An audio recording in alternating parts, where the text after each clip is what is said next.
Mariners need help, people. They need lots of help. But where are they going to get it from?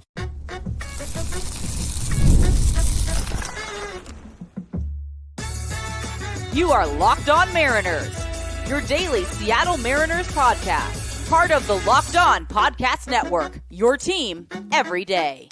Ahoy, sailors. It is Tuesday, June 25th, 2024. This is Ty Gonzalez for the Locked On Mariners podcast, part of the Locked On Podcast Network, your team every day. Today's show will be kind of a Mariners State of the Union roundtable, if you will, with Colby, Ben Ranieri, and myself. We'll talk about this rough road trip the Mariners are currently on and what their approach to the deadline could be. But before we get into that, shout out to our title sponsor today, PrizePicks. It's the easiest and most exciting way to play daily fantasy sports. Go to prizepicks.com/LockedOnMLB and use the promo code LockedOnMLB. That's all lowercase for a first deposit match up to $100. And if you want to hear from me and Colby even more and help support the show, check out our Patreon. The link is in the description, and you can sign up for a free 7-day trial.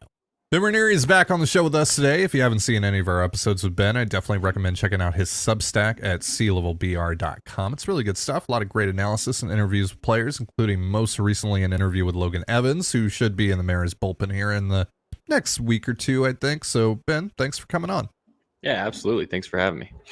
So let's start with this road trip, and Ben, you can kick us off here. I want to know, is this a bump in the road? Because, look, good teams, they have bad stretches. They lose series to bad teams like the Mariners just did to Miami. Or because the Mariners are so below average offensively and their bullpen is depleted, obviously the starting rotation has been great, but have they overachieved? And is what we're seeing right now on this road trip actually who they are? Are they kind of coming back down to earth? I think it's a little bit of that. I think it's kind of a little bit of both. It is certainly a bump in the road, which I do expect them to rebound from, because this team has been really, really good at rebounding all year, basically. They've been able to stay away from sweeps and long losing streaks and stuff like that. But I think you're kind of just seeing what happens when your three best players offensively aren't performing the way that they can. And you can only go so long, and you can only kind of fight that battle for so long before you need those guys to produce, like the back of their baseball cards suggest. So you kind of see what happens when your floor is pretty low, when those guys aren't producing.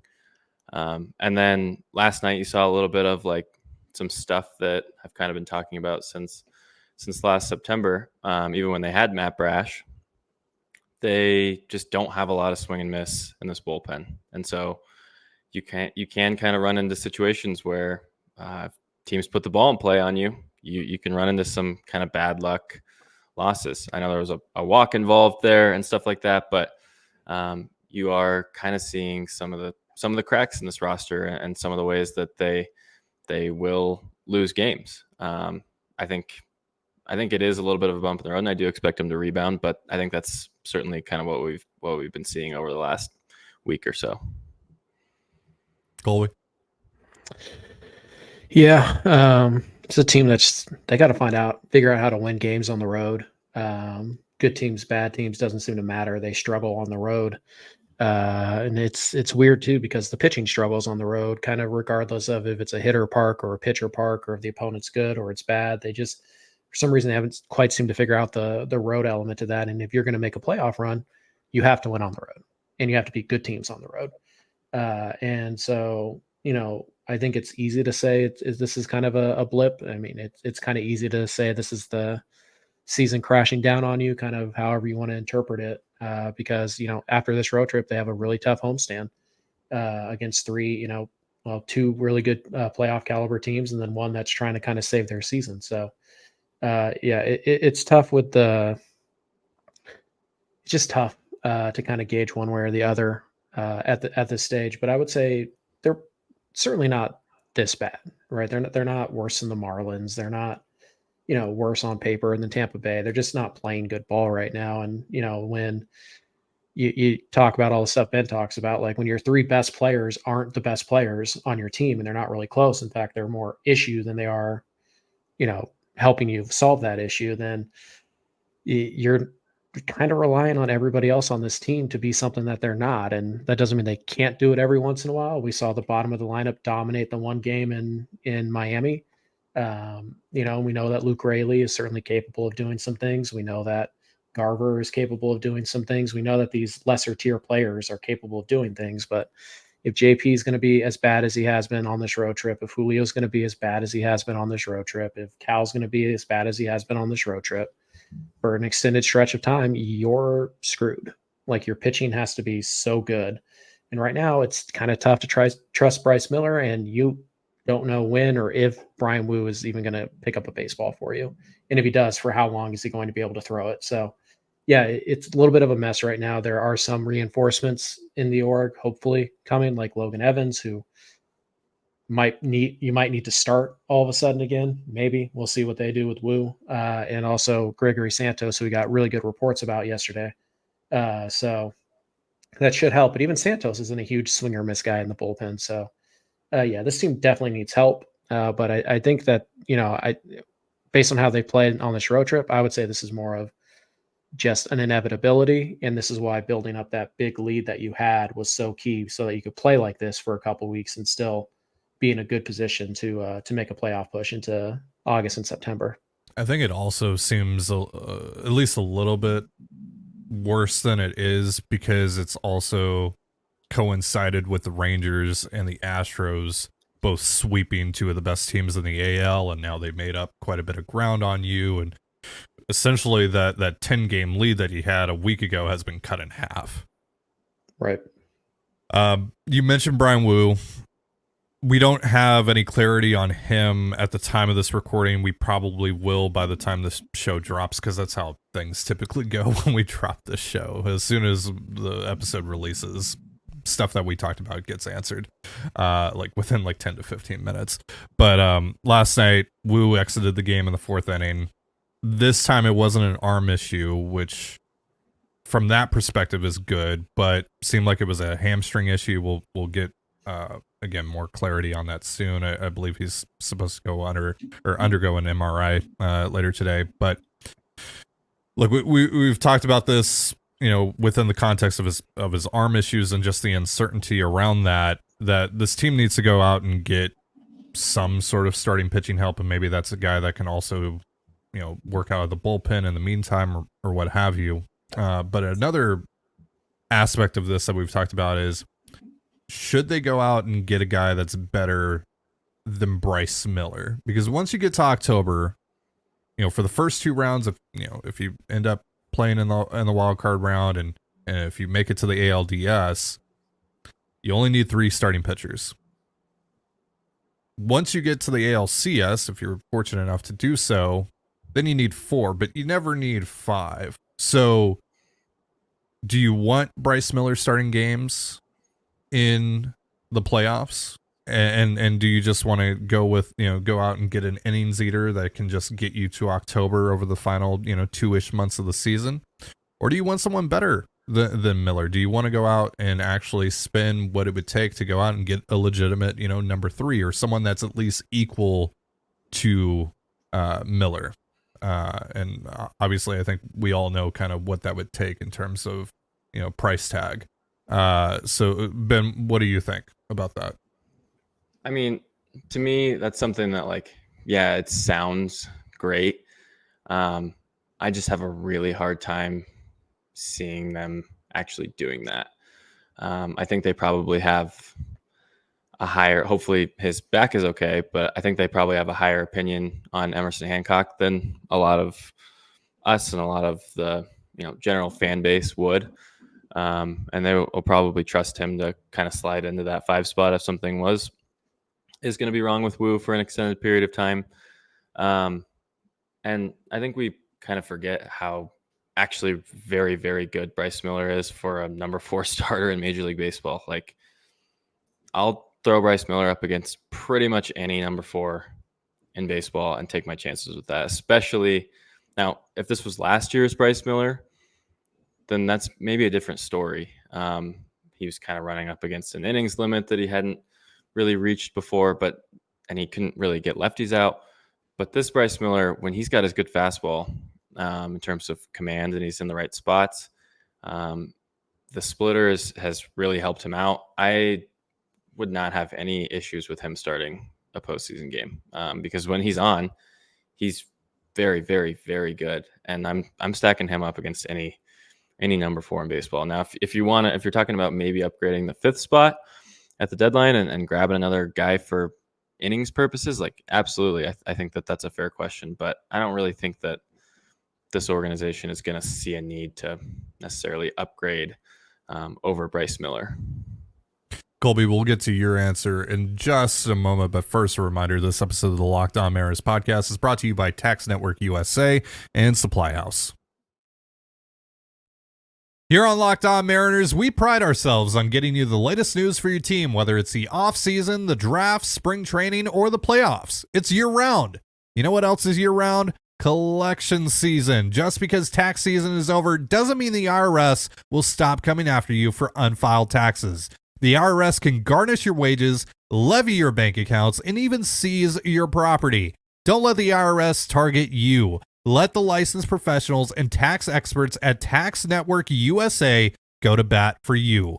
With over 14 years of experience and an A+ rating by the Better Business Bureau, Tax Network USA has saved their clients over $1 billion in tax debt. Whether you owe taxes, have complicated matters that require tax planning, or finally hit that parlay this season and need help correctly filing, call 1-800-549-1000. That's 1-800-549-1000 or visit tnusa.com/lockedon. See the link in this episode description. Get supplies from the site that's made for the skilled trades, SupplyHouse.com. SupplyHouse.com is the reliable way to order plumbing, HVAC, and electrical products online. Their easy-to-use website is packed with helpful resources and the latest product info to help you get the job done right. Shop a complete inventory of over 200,000 parts from over 400 top brands and get your order delivered right to your door with fast shipping from coast to coast. Need help with an order? Get expert support and industry-leading service from the friendliest folks in the business and talk to a real person every time. Pros in the skilled trades can get a competitive edge by joining SupplyHouse.com's free Trade Master program. Every Trade Master gets access to a dedicated phone line, free shipping, and discounts on every order. Join the thousands of trade pros already benefiting from their free membership at SupplyHouse.com/TM and order plumbing, HVAC, and electrical supplies from anywhere with just a few clicks at SupplyHouse.com. And you're listening to the Locked On Mariners podcast. You can catch the M's and the Rays tonight and tomorrow on the Mariners hometown broadcast with SiriusXM via the SXM app. All you have to do to find that is search the word Mariners. And we're here with Ben Ranieri of the C-Level Substack for a roundtable about kind of the general state of the Mariners, what they should do in the trade market, how this road trip is currently going, all that. And we just left off talking a little bit about Bryan Woo's injury and what the Mariners should do on the back end of their rotation. We just got Ben's thoughts on whether or not they should, go out and get someone that's equal to or better than Bryce Miller, or just go out and get a number 5 starter to just eat innings. Colby, what are your thoughts on that? I think you're going to have to go get somebody. Right now, you can't trust Bryan Woo to go more than a couple innings at a time. And I think eventually you're just going to have to bite the bullet on that, move him into the bullpen if you're going to extract any kind of value from him this year. But you also can't really trust Emerson Hancock, who left his last start with a back issue, and he has his own workload limitations. So, I mean, do we really want Jonathan Diaz and Dallas Keuchel to be getting big innings and try to eat 5-6 innings at a time and give you a shot to win? I mean, probably not. The tricky part is can you find somebody as good as Bryan Woo can be in your price range while still, addressing your offense and your bullpen? I mean, good luck. I'd say that's probably a bit difficult. There are going to be some guys out there, though. I do think, for example, if Texas continues to struggle or they go back to struggling, however you want to word it, and they're pretty much out of it in a month, I think somebody like Michael Lorenzen could make a lot of sense. I think if you want to go more on the high end, you can look at a guy like Yusei Kikuchi for Toronto. That'd be interesting. Jack Flaherty from Detroit, another interesting arm. Maybe somebody like Spencer Turnbull from Philly once Taiwan Walker comes back. Maybe he becomes available. So I think there are some guys there that are kind of that number 4, number 5 starter. A couple of those guys are having better than number 4 seasons, but they're all rentals. They're all not going to cost a ton, but they're going to cost something. I think maybe you can attack that, but there's going to be so many buyers for pitching at this deadline that I think you're going to have a hard time, getting somebody better than Miller or Woo while still having enough, left over, so to speak, to go get the bats that you need and the bullpen arm that you need. So you kind of have to triage this. You kind of have to pick and choose like where you want your, what you trust your in-house options to help you fix the most. But I do think they should look at pitching. I just have a hard time imagining that they're going to find the right combination of, upside, trade cost, salary, club control, all that stuff. So and that market just got even thinner now that Luzardo's probably going to be out past the deadline as well. So, I think they should go get something. I don't know what, but I also don't know if it makes sense to sacrifice offensive upgrades or bullpen upgrades for a number 4, number 5 starter. Right. So I think ideally, like you go get Bo Bichette and Yusei Kikuchi, and you just kind of kill 2 birds with 1 stone, but good luck to you. Like it's just a tough needle to thread. Right. If you have the opportunity to get someone like Tyler Anderson a few years ago where that cost you, Carter Benz, do that. Right. So we'll see how they maneuver it, and, hopefully they get some good news here on Bryan Woo. But let's dive a little bit deeper into the deadline, and let's talk about just the state of this roster right now. Obviously, again, there are a lot of, let's just say it, holes across this roster. How many new players do you think they'll realistically bring in? And then second part of this is, how many spots do you think they could realistically swap out in general? The over-under is probably on new players is probably, what do you guys think? 2.5? Yeah, like I think 2.5, maybe 3.5. Yeah. I guess the way that I've sort of been looking at it is like they're probably going to have. I think they're going to feel.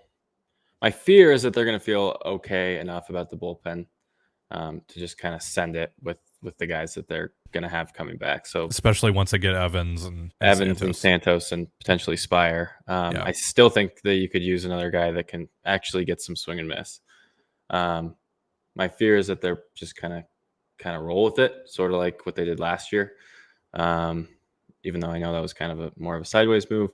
I would still like them to go get that, and then at least, I think you at least got to try to get 2 bats. So that's kind of where I'm getting at with the 2.5.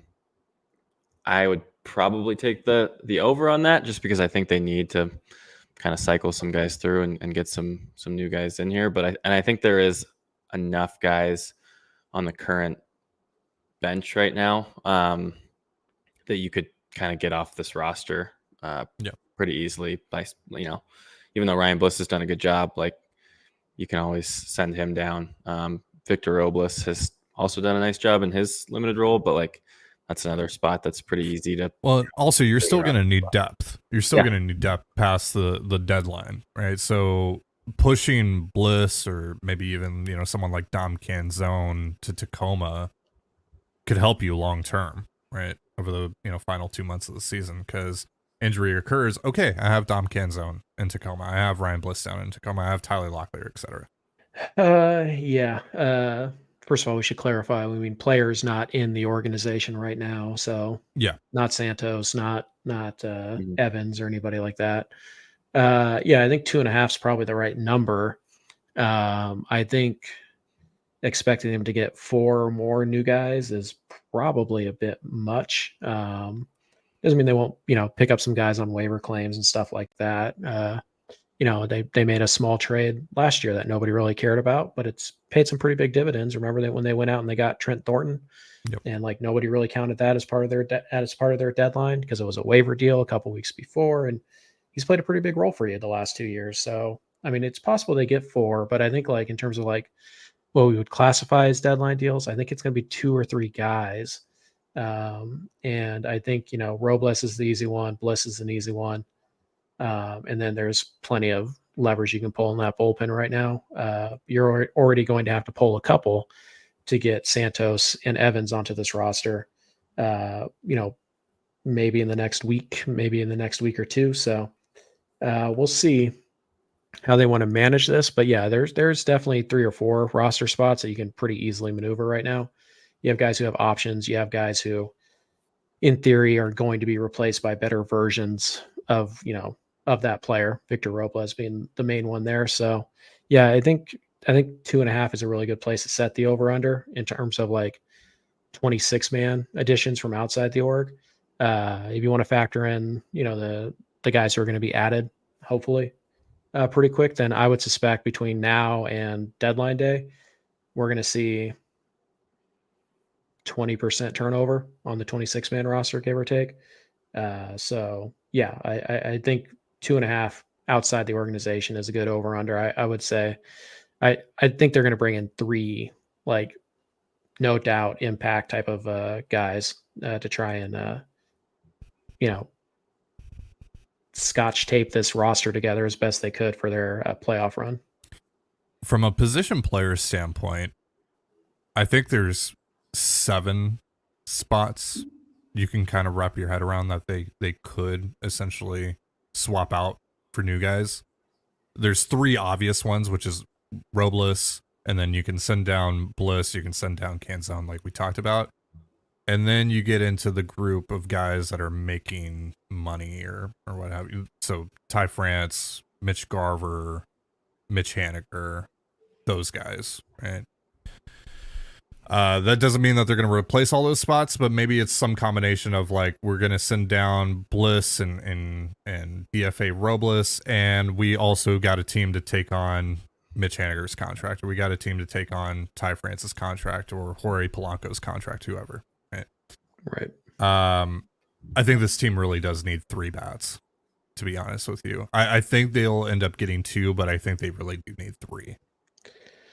I mean, that third bat, either way, kind of has to be Julio. Like at the end of the day, sure. You get 3 really good bats. Yeah. And Julio's still doing this. Yeah. Probably not going to help enough. But in terms of just outside additions, I think 3 is really where they need to land, but it's probably going to be 2. That third bat and maybe even the second bat probably ends up landing somewhere in between, a 100 to 110 WRC plus, or maybe that third bat is more so it's not even a bat. It's more for defense, more for outfield defense specifically. Colby, you and I on our Patreon show yesterday, we talked a little bit about Jose Siri, who we've seen in this series with the Rays. Maybe it's someone like that. Maybe it's someone like Austin Hayes in Baltimore, who not having a great year. Maybe Baltimore goes out and they swing for the fences and they get Luis Robert, and now all of a sudden Cedric Mullins or Austin Hayes is available, and maybe the Mariners get in on that. So I think something like that also would allow you to maybe you just make the Rayleigh platoon that you've kind of created. I mean, you could make that at first base as well. Yeah. If you can't find an upgrade there, so yeah, for sure, that's kind of another thing that you could do. So I want to get into specific players who the Mariners should get most aggressive on the high end in just a moment. But first, a reminder, this episode of the Locked On Mariners podcast is brought to you by PrizePicks. PrizePicks is America's #1 daily fantasy sports app with over 5 million active members. All you do is pick more or less on 2 to 6 players' stat projections and watch the winnings roll in. You can now win up to 100 times your money on PrizePicks with as little as 4 correct picks. You can turn $10 into $1,000. And even though the finals are over, the hoops action doesn't stop on PrizePicks. Women's basketball is still heating up with stars like Caitlin Clark and Angel Reese looking to make names for themselves alongside greats like Breanna Stewart and Asia Wilson. You can win up to 100 times your cash watching them ball out. And tonight in baseball, I'm taking Ranger Suarez, more than 5 strikeouts against the Tigers. Download the PrizePicks app today and use the promo code LOCKEDONMLB for a first deposit match up to $100. That's promo code LOCKEDONMLB on PrizePicks for a deposit match up to $100. Pick more, pick less. It's that easy. And you're listening to the Locked On Mariners podcast. Once again, you can catch the M's and the Rays on the Mariners hometown broadcast of SiriusXM via the SXM app. All you have to do to find that is search the word Mariners. So, guys, I want to get into specific names now. We've talked so much over the last month or so about this team going out and essentially acquiring the Luis Castillo equivalent of bats. And there have been a few common names we've gone over with that. Even just recently in an article on The Athletic, apparently the White Sox have been scouting the Mariners farm system recently. So Luis Robert is one of those guys, of course, that comes to mind. There's also been, talk about Jazz Chisholm, who we just recently saw over the course of the weekend. Brent Rooker over in Oakland. Vladimir Guerrero Jr. if the Blue Jays decide to blow it up. And then I'm also going to throw Ketel Marte into this mix because I think he's pretty interesting. And obviously the Mariners have had a lot of trade chemistry as of late with the Diamondbacks. So of those five guys, who would you like to see the Mariners get the most aggressive on? And if you want to rank them 1 through 5, go for it. I think I would probably, do I think that the Diamondbacks are ultimately going to part with Ketel Marte and how friendly that contract is? Probably not. And that's also probably going to cost a lot because he's a dark horse MVP candidate in the National League right now. That's going to cost a lot. He would probably be number 1 out of this group. But I don't know if that's actually realistic. Of the others, it's got to be Luis Robert Jr. for me. The impact is just, it's tantalizing. And the price, it's going to cost you. It's going to cost you for sure. But of those other guys, I just don't know. What is it? It was Chisholm, Rooker, and who was the other one? It is Robert, Chisholm, Rooker, Vlad Jr., and Ketel Marte.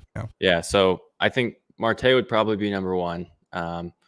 Probably followed by Vlad for me, just because the price is probably going to be a little bit more reasonable, and he's going to have a little bit of a higher ceiling than some of those other guys. And then probably Robert, then Jazz, then Rooker for me.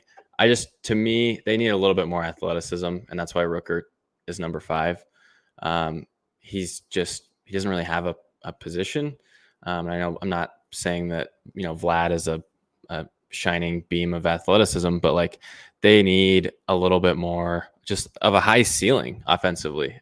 Sure. And those top 3 guys all provide that. I think they would probably be more willing to go after a guy like Vlad that has a year and a half of control left. I think that's just a little bit more of a sweet spot than how much you're going to have to probably pay for Luis Robert. Like it's probably going to cost you, I don't know, 1 less piece for Vlad or 2 less pieces for Vlad or however it ends up shaking out. But that's probably how I would rank the 5. On the note about they need more ceiling, couldn't you argue that that's kind of what their offense is built on right now, though? And that really what they need is stability? Yeah. Because I look at Brent Rooker as like, look, he might not, obviously he doesn't really have a position. He doesn't make you more athletic, all that stuff, which you do need. You really do need to add more athleticism. You need to add more versatility to your roster right now. But offensively speaking, they just need to score runs. And I feel, because there are a lot of, there's obviously red flags in terms of the health with Luis Robert and also with Chisholm. I don't know if the Jays are going to be willing to trade Vlad. They don't have to, technically. They might try and just run it back next year. And then obviously, for all the reasons that you mentioned, I don't think Ketel Marte is all that realistic either. But Rooker, I feel pretty confident the bat will play anywhere. And again, I think at this point I need some level of confidence that the bat's going to play and he's going to post. But That's sort of why I like Vlad too. That's sort of why I put him in that second spot, because he does have a pretty good blend of like the ceiling. He posts, like he plays a lot. he does. He's got the ceiling, and while he hasn't necessarily lived up to like the star billing, he has had a pretty decent baseline level of production. And I think that's why, like, outside of this list of 5, just thinking about somebody that I would feel really good about producing, like somebody like Yandy Diaz, who obviously we saw last night. I think he fits really, really well. Just like his batted ball profile, how hard he hits the ball, how little he strikes out. You could put him in a lot of different spots in the order. I would feel pretty good about somebody like that. Kind of a blend. Like, I think what you're looking for is a blend of probability and production and high level production. If you can possibly find that. And so I guess that's kind of where how I'm thinking about this tier of hitters. Sure. Colby. Yeah. I think if you're looking for like the Luis Castillo type of hitter, I think it is a Vlad or it's a Bichette. I think it's one of those two guys who are just, really good. Same club control.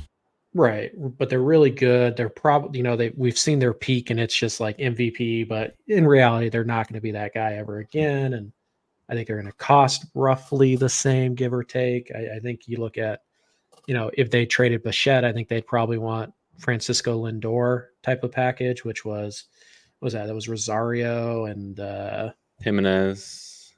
So, a couple guys who are already at the big league level.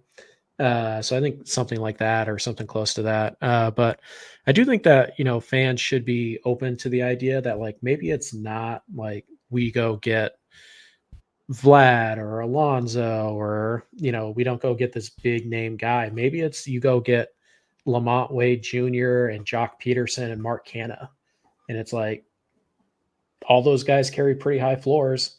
All those guys are going to hit somewhere in the middle of your lineup, and you got to play some matchup with them. Sure, but that's fine. You can do that. You have the lineup to do that. So, I think, we talk a lot about the impact guys, and obviously Robert's the big name out there. Totally get it. Paredes is the guy we've thrown out there, but maybe instead of that, maybe it's Yandy Diaz or Randy Arozarena, and then you go get, Lamont Wade or Michael Conforto or somebody like that to be kind of the number 2. And so instead of like going and getting the 140 WRC plus guy and the 110 guy, why not just go get a couple 120s and you kind of figure out the fit later.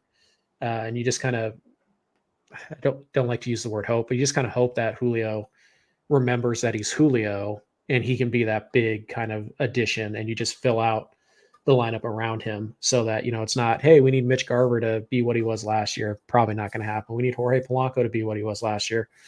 Probably not going to happen. So just go get as many like really good quality hitters as you can and build your lineup around that instead of focusing on like, oh, I got to go get Luis Robert.